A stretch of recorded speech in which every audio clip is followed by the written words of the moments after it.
Chapter 16. A cold rain began to fall, and the blurred street lamps looked ghastly in the dripping mist. The public houses were just closing, and dim men and women were clustering in broken groups round their doors. From some of the bars came the sound of horrible laughter. In others, drunkards brawled and screamed.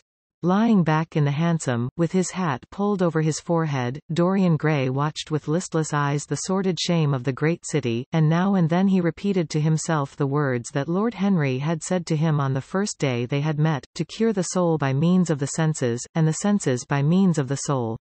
Yes, that was the secret. He had often tried it, and would try it again now.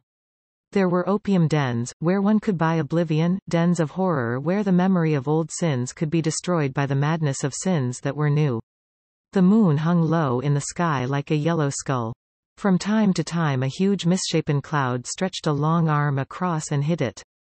The gas lamps grew fewer, and the streets more narrow and gloomy. Once the man lost his way, and had to drive back half a mile.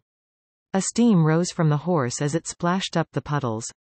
The side windows of the hansom were clogged with a grey flannel mist. To cure the soul by means of the senses, and the senses by means of the soul. How the words rang in his ears. His soul, certainly, was sick to death. Was it true that the senses could cure it? Innocent blood had been spilt. What could atone for that? Ah, for that there was no atonement, but though forgiveness was impossible, forgetfulness was possible still, and he was determined to forget, to stamp the thing out, to crush it as one would crush the adder that had stung one. Indeed, what right had Basil to have spoken to him as he had done? Who had made him a judge over others? He had said things that were dreadful, horrible, not to be endured. On and on plodded the hansom, going slower, it seemed to him, at each step. He thrust up the trap, and called to the man to drive faster. The hideous hunger for opium began to gnaw at him. His throat burned, and his delicate hands twitched nervously together. He struck at the horse madly with his stick. The driver laughed, and whipped up. He laughed in answer, and the man was silent. The way seemed interminable, and the streets like the black web of some sprawling spider. The monotony became unbearable, and, as the mist thickened, he felt afraid. Then they passed by lonely brickfields. The fog was lighter here, and he could see the strange bottle-shaped kilns with their orange fan-like tongues of fire. A dog barked as they went by, and far away in the darkness some wandering seagull screamed. The horse stumbled in a rut, then swerved aside, and broke into a gallop. After some time they left the clay road, and rattled again over rough paven streets. Most of the windows were dark, but now and then fantastic shadows were silhouetted against some lamp-lit blind. He watched them curiously. They moved like monstrous marionettes, and made gestures like live things. He hated them. A dull rage was in his heart. As they turned a corner a woman yelled something at them from an open door, and two men ran after the hansom for about 100 yards. The driver beat at them with his whip. It is said that passion makes one think in a circle. Certainly with hideous iteration the bitten lips of Dorian Gray shaped and reshaped those subtle words that dealt with soul and sense, till he had found in them the full expression, as it were, of his mood, and justified, by intellectual approval, passions that without such justification would still have dominated his temper. From cell to cell of his brain crept the one thought, and the wild desire to live, most terrible of all man's appetites, quickened into force each trembling nerve and fiber. Ugliness that had once been hateful to him because it made things real, became dear to him now for that very reason. Ugliness was the one reality. The coarse brawl, the loathsome den, the crude violence of disordered life, the very vileness of thief and outcast, were more vivid, in their intense actuality of impression, than all the gracious shapes of art, the dreamy shadows of song. They were what he needed for forgetfulness. In 3 days he would be free. Suddenly the man drew up with a jerk at the top of a dark lane. Over the low roofs and jagged chimney stacks of the houses rose the black masts of ships. Wreaths of white mist clung like ghostly sails to the yards. "Somewhere about here, sir, ain't it?" he asked huskily through the trap. Dorian started, and peered round. "This will do," he answered, and, having got out hastily, and given the driver the extra fare he had promised him, he walked quickly in the direction of the quay. Here and there a lantern gleamed at the stern of some huge merchantman. The light shook and splintered in the puddles. A red glare came from an outward-bound steamer that was coaling. The slimy pavement looked like a wet mackintosh. He hurried on towards the left, glancing back now and then to see if he was being followed. In about 7 or 8 minutes he reached a small shabby house, that was wedged in between two gaunt factories. In one of the top windows stood a lamp. He stopped, and gave a peculiar knock. After a little time he heard steps in the passage, and the chain being unhooked. The door opened quietly, and he went in without saying a word to the squat misshapen figure that flattened itself into the shadow as he passed. At the end of the hall hung a tattered green curtain that swayed and shook in the gusty wind which had followed him in from the street. He dragged it aside, and entered a long, low room which looked as if it had once been a third-rate dancing saloon. Shrill flaring gas jets, dulled and distorted in the fly-blown mirrors that faced them, were ranged round the walls. Greasy reflectors of ribbed tin backed them, making quivering discs of light.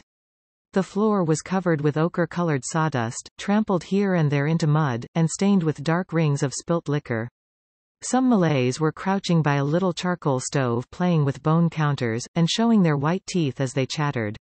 In one corner, with his head buried in his arms, a sailor sprawled over a table, and by the tawdrily painted bar that ran across one complete side stood two haggard women mocking an old man who was brushing the sleeves of his coat with an expression of disgust. "He thinks he's got red ants on him," laughed one of them, as Dorian passed by. The man looked at her in terror and began to whimper.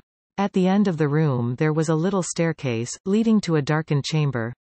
As Dorian hurried up its 3 rickety steps, the heavy odor of opium met him. He heaved a deep breath, and his nostrils quivered with pleasure. When he entered, a young man with smooth yellow hair, who was bending over a lamp, lighting a long thin pipe, looked up at him, and nodded in a hesitating manner. "You here, Adrian?" muttered Dorian. "Where else should I be?" he answered, listlessly. "None of the chaps will speak to me now. I thought you had left England. Darlington is not going to do anything. My brother paid the bill at last. George doesn't speak to me either. I don't care," he added, with a sigh. "As long as one has this stuff, one doesn't want friends. I think I have had too many friends." Dorian winced, and looked round at the grotesque things that lay in such fantastic postures on the ragged mattresses. The twisted limbs, the gaping mouths, the staring lustreless eyes, fascinated him.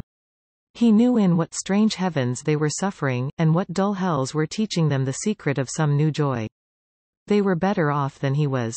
He was prisoned in thought. Memory, like a horrible malady, was eating his soul away. From time to time he seemed to see the eyes of Basil Hallward looking at him. Yet he felt he could not stay. The presence of Adrian Singleton troubled him. He wanted to be where no one would know who he was. He wanted to escape from himself. "I am going on to the other place," he said, after a pause. "On the wharf?" "Yes. That mad cat is sure to be there. They won't have her in this place now." Dorian shrugged his shoulders. "I am sick of women who love one. Women who hate one are much more interesting. Besides, the stuff is better. Much the same. I like it better. Come and have something to drink." "I must have something." "I don't want anything," murmured the young man. "Never mind." Adrian Singleton rose up wearily, and followed Dorian to the bar. A half-caste, in a ragged turban and a shabby ulster, grinned a hideous greeting as he thrust a bottle of brandy and 2 tumblers in front of them. The women sidled up, and began to chatter. Dorian turned his back on them, and said something in a low voice to Adrian Singleton. A crooked smile, like a Malay crease, writhed across the face of one of the women. "We are very proud tonight," she sneered. "For God's sake don't talk to me," cried Dorian, stamping his foot on the ground. "What do you want? Money? Here it is. Don't ever talk to me again." 2 red sparks flashed for a moment in the woman's sodden eyes, then flickered out, and left them dull and glazed. She tossed her head, and raked the coins off the counter with greedy fingers. Her companion watched her enviously. "It's no use," sighed Adrian Singleton. "I don't care to go back. What does it matter? I am quite happy here.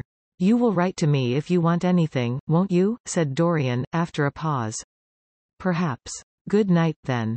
"Good night," answered the young man, passing up the steps, and wiping his parched mouth with a handkerchief. Dorian walked to the door with a look of pain in his face. As he drew the curtain aside, a hideous laugh broke from the painted lips of the woman who had taken his money. There goes the devil's bargain, she hiccuped, in a hoarse voice. Curse you, he answered, don't call me that.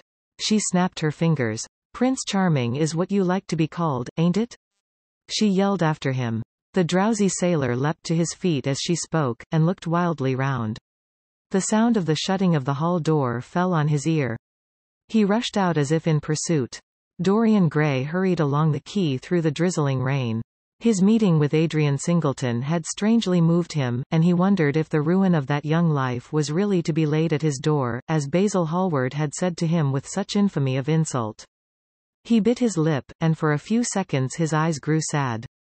Yet, after all, what did it matter to him? One's days were too brief to take the burden of another's errors on one's shoulders. Each man lived his own life, and paid his own price for living it.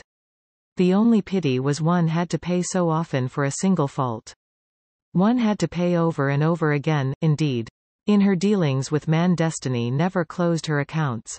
There are moments, psychologists tell us, when the passion for sin, or for what the world calls sin, so dominates a nature, that every fiber of the body, as every cell of the brain, seems to be instinct with fearful impulses. Men and women at such moments lose the freedom of their will. They move to their terrible end as automatons move, choice is taken from them, and conscience is either killed, or, if it lives at all, lives but to give rebellion its fascination, and disobedience its charm. For all sins, as theologians weary not of reminding us, are sins of disobedience. When that high spirit, that morning star of evil, fell from heaven, it was as a rebel that he fell. Callous, concentrated on evil, with stained mind, and soul hungry for rebellion, Dorian Gray hastened on, quickening his step as he went, but as he darted aside into a dim archway, that had served him often as a short-cut to the ill-famed place where he was going, he felt himself suddenly seized from behind, and before he had time to defend himself he was thrust back against the wall, with a brutal hand round his throat. He struggled madly for life, and by a terrible effort wrenched the tightening fingers away. In a second he heard the click of a revolver, and saw the gleam of a polished barrel pointing straight at his head, and the dusky form of a short thick-set man facing him. What do you want? He gasped. Keep quiet, said the man. If you stir, I shoot you. You are mad. What have I done to you? You wrecked the life of Sybil Vane, was the answer, and Sybil Vane was my sister. She killed herself. I know it. Her death is at your door. I swore I would kill you in return. For years I have sought you. I had no clue, no trace. The two people who could have described you were dead. I knew nothing of you but the pet name she used to call you. I heard it tonight by chance. Make your peace with God, for tonight you are going to die.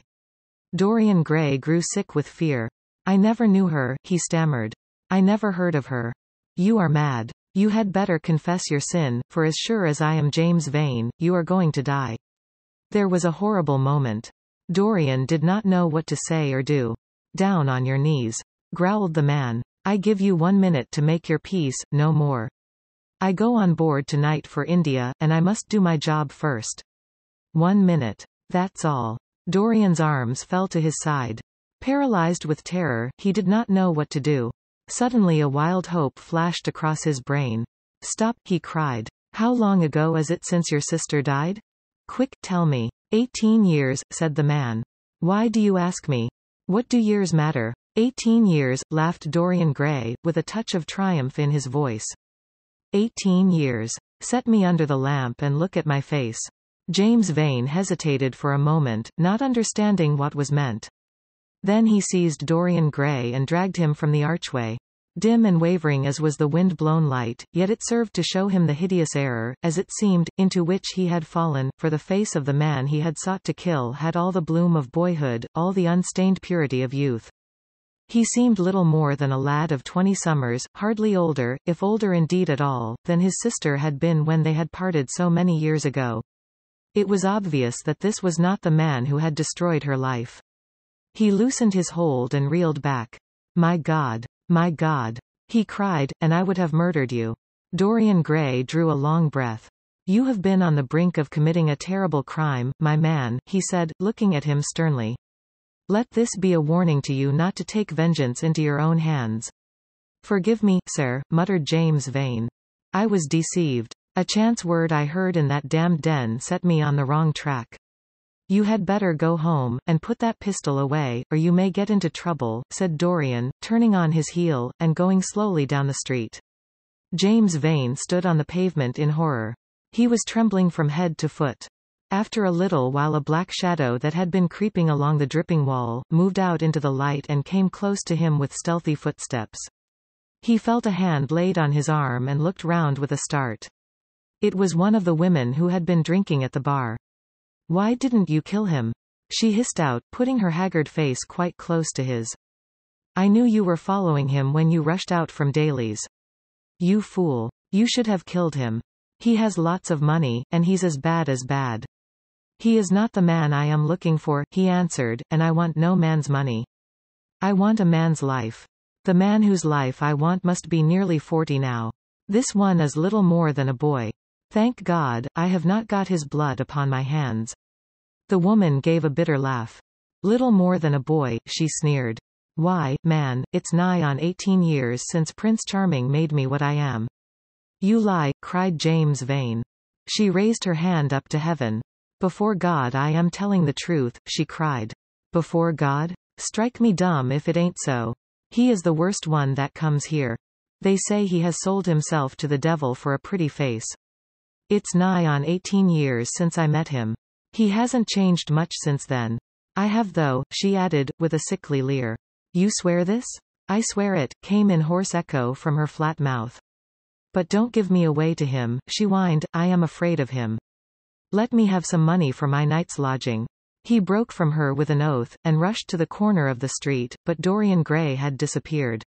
When he looked back, the woman had vanished also.